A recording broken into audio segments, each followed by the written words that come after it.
Hey, what's up, Thrift fam? Welcome to another episode of the TSP that may or may not be in passively censored or shadow blocked by the powers to be. And what do we have in store for today? Well, you should have guessed by now if you read the thumbnail and the title. It's a ramen recipe, and we're gonna be using one of the fancy robins I picked up last week. And we were going to do taste tests on these, but ramens are pretty much ramens. It's just going to be me eating a bowl of soup. And the only thing different is the seasoning that is inside. But this is a Lucky Me Piquant Canton, which is a hot chili flavor. So we're going to be using this hot chili Lucky Me ramen, which does seem a little smaller than the regular size. But this is an imported one, cost 47 cents or 57 cents. And we're going to be using a regular sandwich bag as our stove. So this is going to be a very simple ramen recipe. So first of all, let's open it up. And as you know, we always have terrible difficulties saving the packages. Although that one wasn't too bad. And what do you get inside? Well, let's try not to spill too many of the ramen. So yeah, this was an imported special one. So yeah, we've ripped the bag. And it's a pretty small brick. And certainly smaller than the Mr. Noodles up here and the Dollarama one. So that is a smaller serving. But we're going to just chuck that into our bag. And while it's there, did you see that? Cross it up. Try not to burst the bag.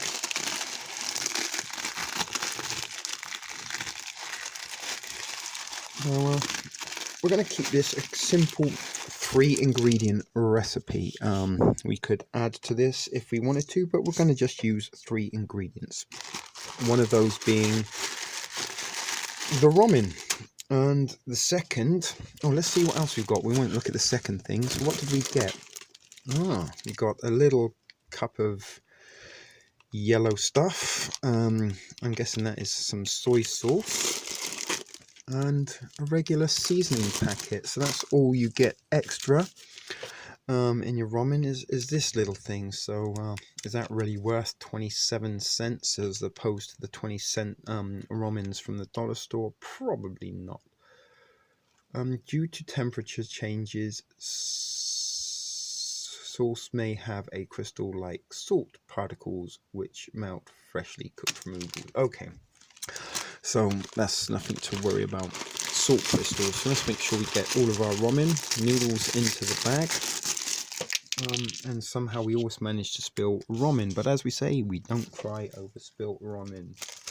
So yeah, that's the Canton flavor. So the chili flavoring is going to come in here. So we probably won't use it all, but we're going to put a little bit in just to cook our noodles, maybe save some to sprinkle on top. That's it. That's our oven. That's all you need. And again, the water, the pots and pans needed, and the heat source and the fuel needed to keep and maintain that heat is not required with ramen noodle like rice and pasta in your emergency food supply.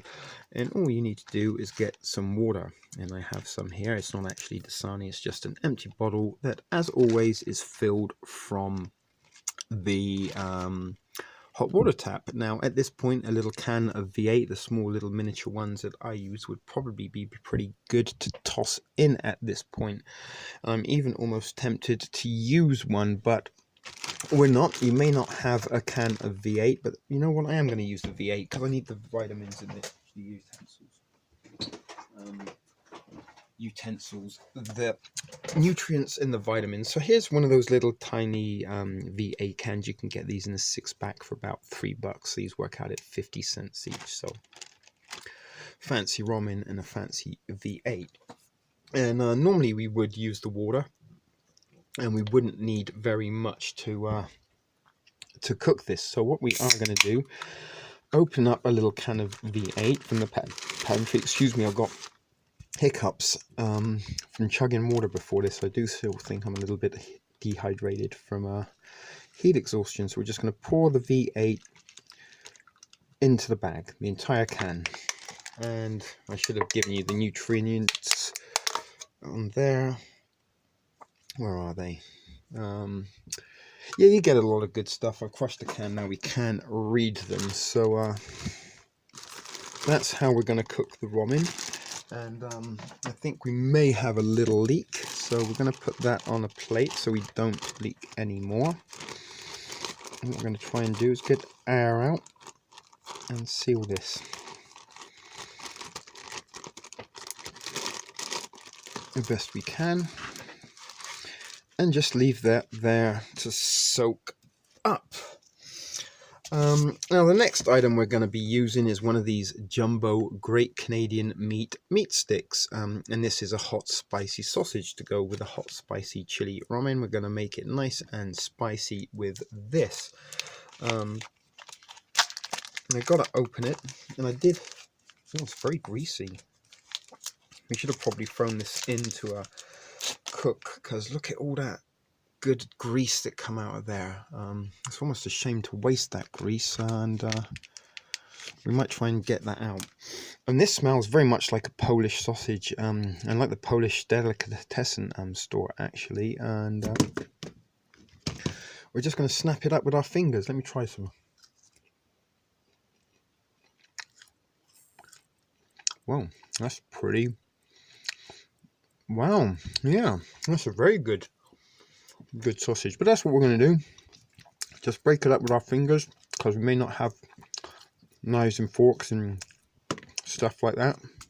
You could probably cut it a bit smaller if we had knives, but fingers is simple. Fingers is good. And I did have a blade somewhere, but I've lost it. So we'll try and break it up a bit smaller if we can. Yeah, we can break it smaller. And now that's got a little bit of an after kick. Very much kind of similar to the pepperoni sticks, or if you're in England, the pepperami. But kind of tastes like a proper sausage on the inside. Don't know if you can see there. There is some fat and stuff, and a nice thick skin. So yeah, greasy fingers. Didn't see that coming. Well, I kind of did, but I can't even press pause because I don't want to get grease on the screen, and I've lost my wet wipes. Never mind. The third ingredient is going to be some goldfish, and they are going to be nacho cheese flavor. You can kind of see there are my greasy fingers, and if you wanted to, you could smell them. They taste like meat stick. Yeah, my God, that is very. Look at all that oil that come off of that meat stick. Flavor that we've missed out on there. But what we have are some little nacho cheese goldfish. We're going to add some of these to the mix. But what we want to do is try and make a nacho-y cheese sauce. So what we might try and do is put some in here if we can. So I'm trying to get them in the hole. Yeah, we got some in. And use this as our sauce making device. Or you can open it up. And that way we can utilize some of that grease. And what we're going to do with these while our noodles are crushing is make our cheesy sauce. So we're going to start crushing some of these up in here, as small as we can get.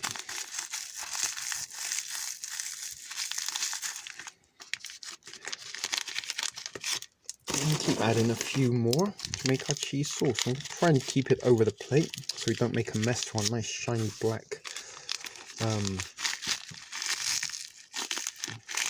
studio. And these are actually really good goldfish.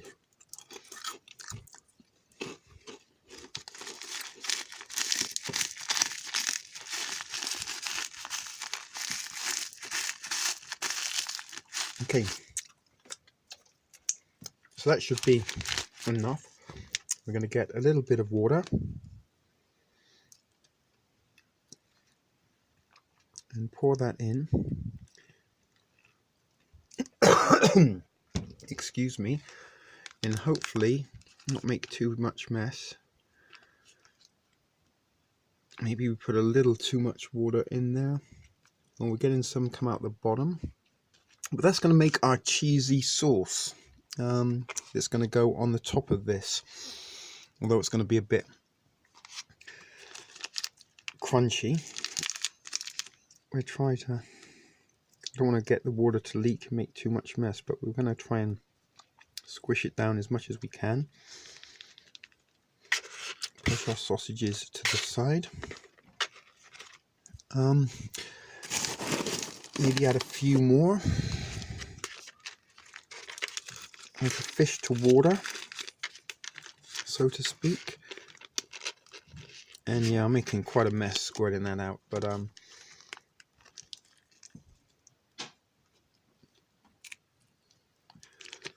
that's our cheese sauce. I do need to get something to wash my hands with, so bear with me.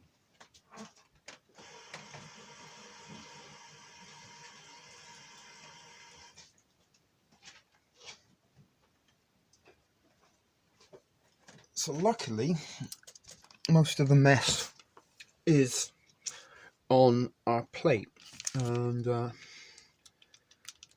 wonder what this yellow stuff is. I'm quite curious to get it out. I'm gonna eat another piece of sausage and some goldfish. And maybe I should have saved the packet. See if it said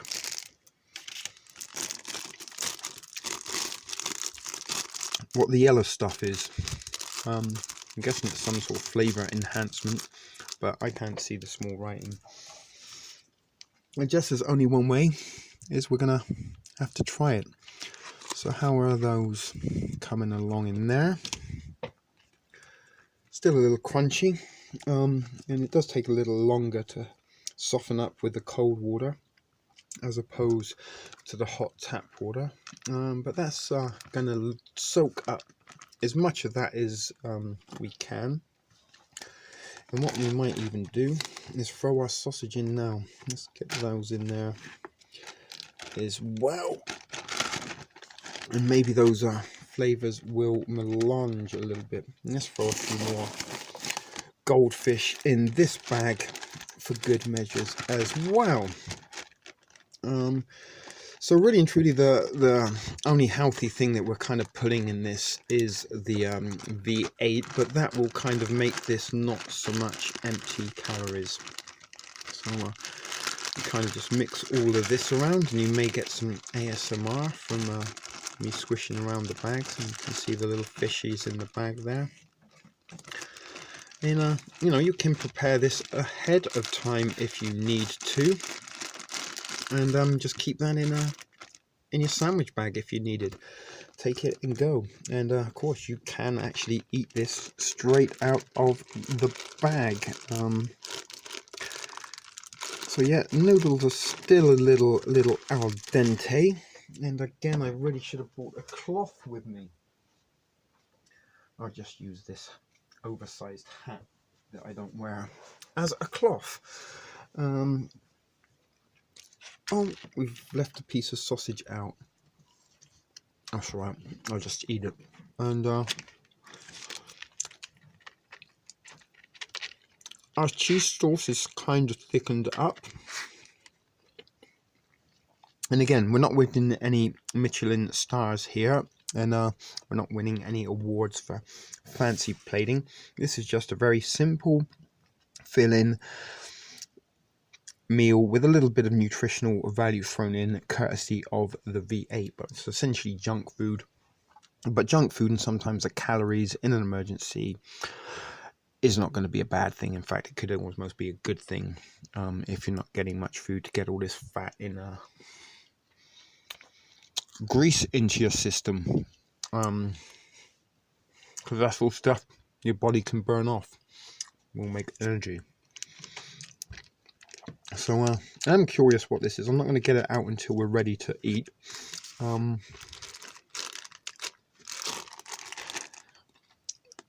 Yeah, we have got some leaking going on,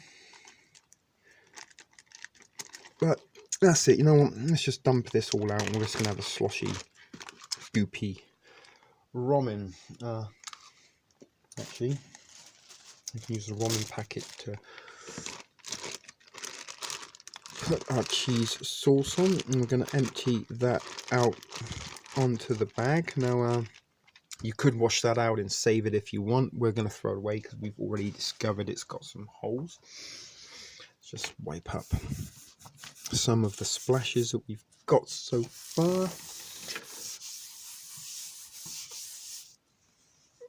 Wipe underneath. Okay, so let's add the soy. And add whatever this yellow stuff is.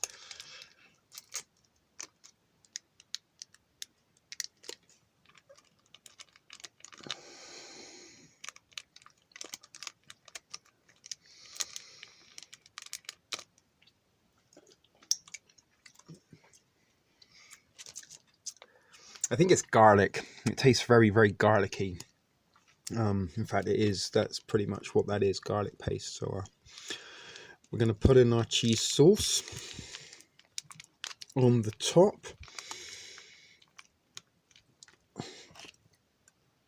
And that's our meal. Doesn't look very appetizing at all. But I almost wish I didn't put that garlic on. Not something I'm very fan of, and that is very garlicky.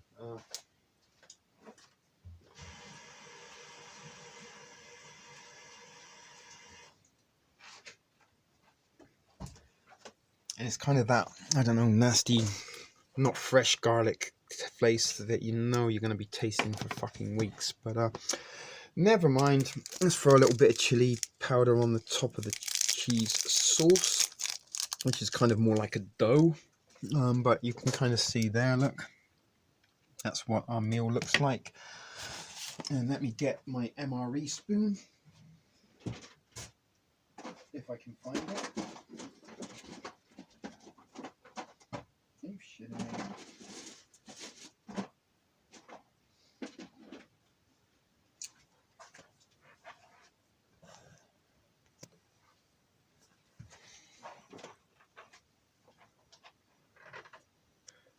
Apologies, I had to go and get my trusty other MRE spoon, not my first MRE spoon. This is the one from the second MRE review I did, the maple apple rolled oats. That's a bit of a tongue twister. So hopefully we can dilate some of that nasty garlic paste into the rest of this meal. Mix up our cheese sauce. And we got a couple of goldfish, so doesn't look very nice at all.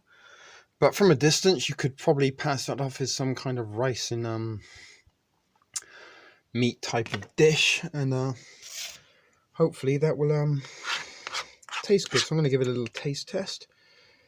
Try and get a little bit of everything on the fork.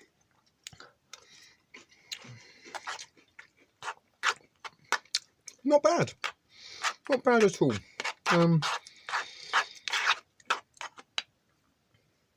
Yeah.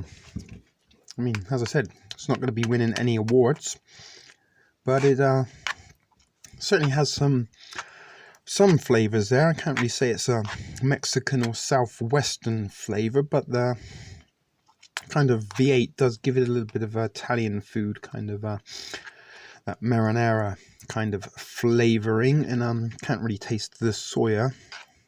And luckily that nasty garlic paste seems to have been disguised a little bit in with everything else. Now, trust me, if you had a nice tortilla or something to wrap this up in, that would be would be pretty good, I would imagine. But let's get a bit of sausage and some ramen and a fish.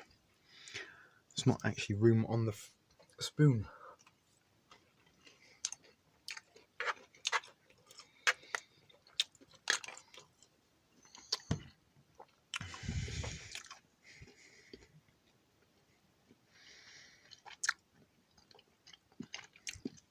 Sorry, I was just enjoying and savouring that.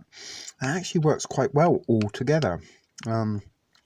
Like flavour wise, you know, you could probably maybe Taco Bell, perhaps, or maybe like one of those kind of very cheap, inexpensive microwave burritos that you get at the store, the frozen ones. That's kind of what it tastes like a little bit.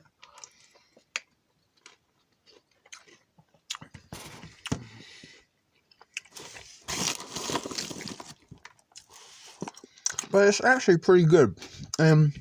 Pretty filling. The sausage is actually pretty protein packed. I should have looked at the nutritional stats for you on that one, but probably will be seeing them again.